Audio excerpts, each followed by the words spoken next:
Isa sa pinakasikat na pagkain dito sa Manila o Metro Manila, ang pipares.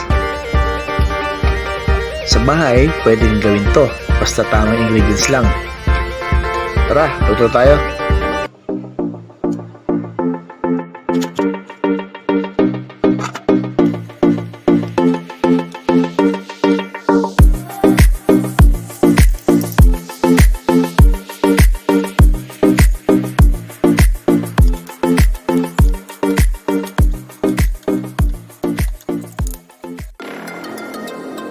Ang gamit ko dito, pressure cooker, at meron akong baka dito, mga 2 kilos to guys.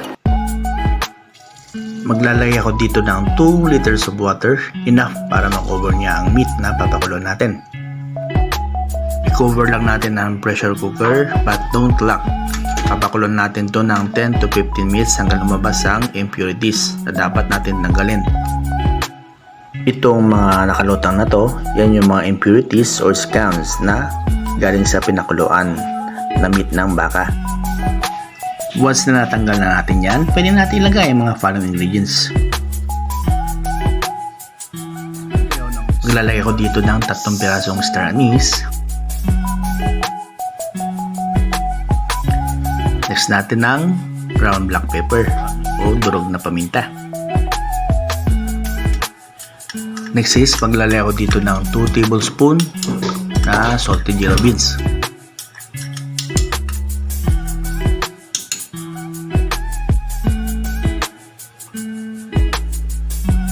Next, half cup of soy sauce.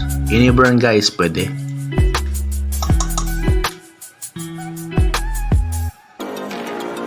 Maglalagay ako dito ng panutya. Kung wala kayo nito guys, pwede kayong gumamit ng brown sugar.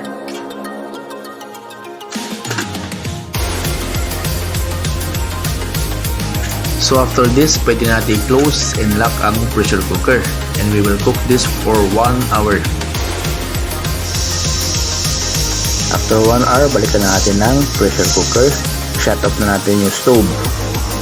And then, release na natin yung pressure bago natin buksan ang pressure cooker. Okay, check natin kung malambot na. Mga pala guys, ang ginamit ko ditong part ng baka, kamto o katitiran, ang tawag nila. So maglalagay na dito ng butter, mga 1 tablespoon. So maglalagay na rin akong pampalapot dito. Ang gamit ko dito, cassava flour na tinunaw sa tubig. Pag wala kayo nito, pwede rin kayong gumamit ng cornstarch. It's up to you guys kung anong prepare nyo. Maglalagay din ako dito ng half tablespoon na Ajinomoto.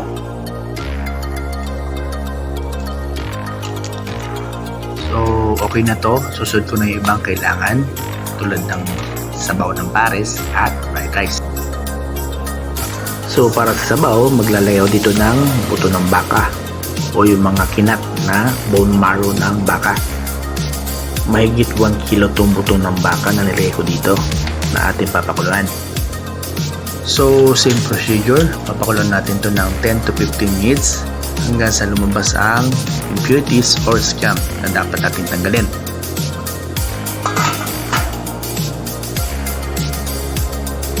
After 15 minutes, balikan na natin, tanggalin natin yung mga impurities na nakalutang. Once na natanggal natin yung mga nakalutang na yan o mga impurities, pwede natin ilagay ang mga sumusunod na ingredients.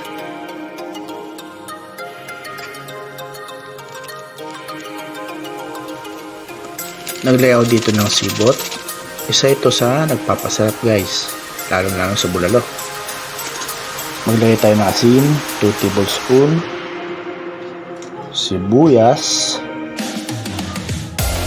Lagay na rin ako dito ng onion leaves. So nandito ang garlic, crushed garlic. After this, fried rice naman. Naglagay ako dito sa rice ng 4 na pirasong eggs. Ang eggs na yan, makakatulong yan para mag-unband ang rice natin mamaya.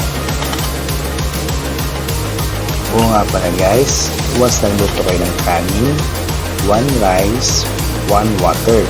dapat 1:1 para hindi malabsa. Maglalagay ako dito ng cooking oil. Vegetable oil ang gamit ko dito.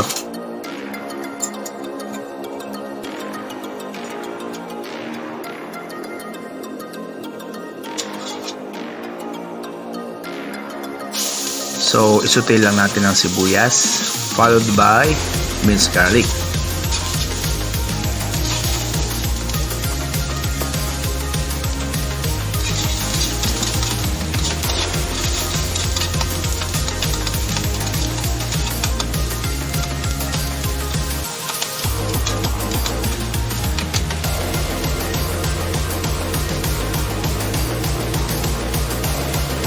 Naglagay rin ako dito ng chicken cube. Pwede yung gumamit ng pork or beef. It's up to you. Kung anong flavor ng fried rice ang gusto nyo.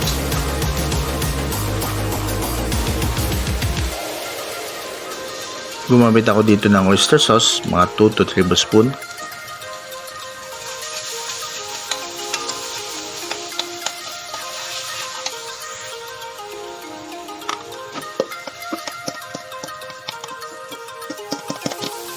Ilalagay ko na rin ang rice with eggs.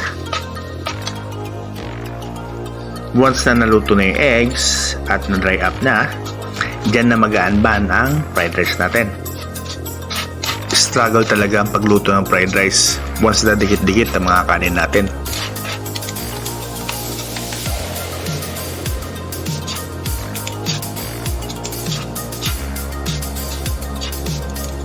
Optional, pwede kayong gumamit dito ng liquid seasoning.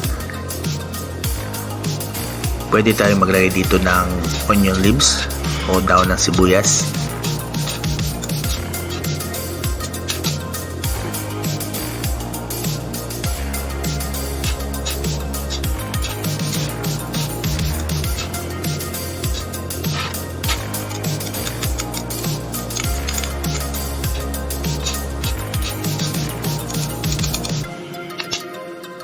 Luto na ang fried rice. Next na natin ang fried garlic na pantopping sa ating fried rice mamaya. Naglagay ako dito ng cooking oil, mga 2 cups.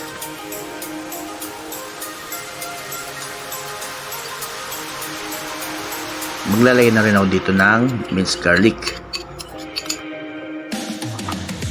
So ang pagluto nito, continuous lang ang halo para hindi masunog ang garlic natin. At ilagay lang natin ang stove sa medium fire.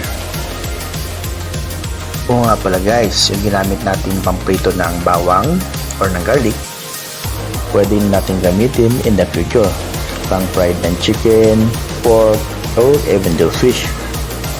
Magiging mas masarap na ang fried natin dahil nandiyan existing yung flavor ng bawang or garlic na ginawa natin.